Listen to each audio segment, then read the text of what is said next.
Today we will be taking a look at an example of a profit question, where we are given the cost and the demand functions. We will be analyzing the profit function as well as the marginal profit function. For part A of this question, we are asked to determine the profit function. To start answering this question, we have to take a look at what is given to us.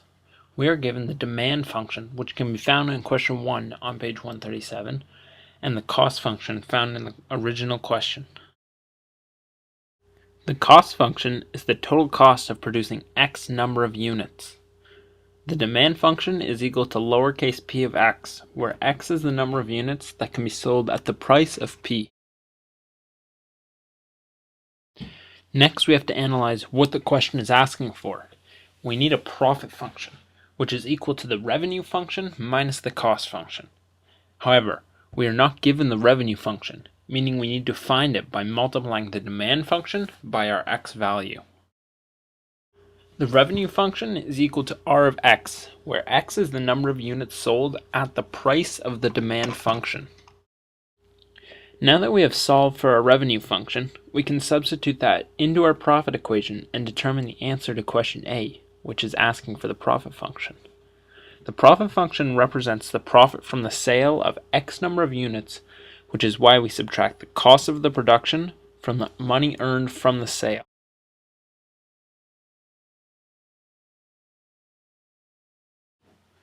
For part B of this question, we are asked to determine the marginal profit function.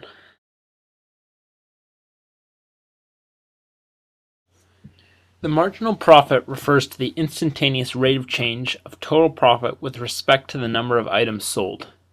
Since it is equal to the IROC of the profit function, we need to find the derivative of the profit function found in part A. Using a combination of basic methods, finding the derivative of this profit function should be a breeze.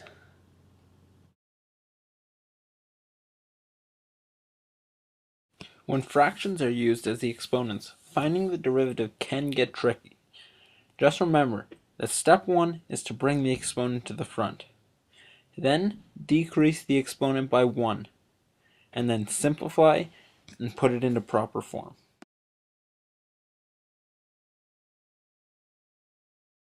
For part C, we are asked to determine the marginal profit after 500 DVD players are sold. This will give us an instantaneous rate of change in profit after the sale of 500 DVD players. To do this, all we need to do is substitute 500 in for our X value in our marginal profit function.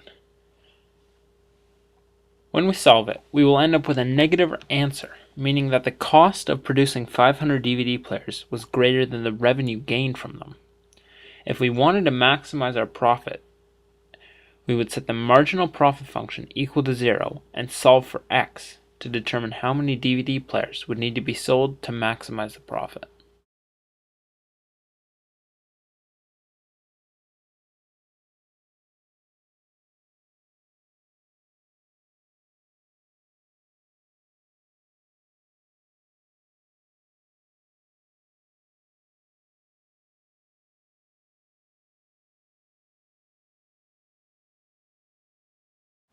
Derivatives in finance is a very important topic to cover, as cost, revenue, profit, and demand drive our modern day economy and ensure that the fragile world of economics stays intact to protect billions of people.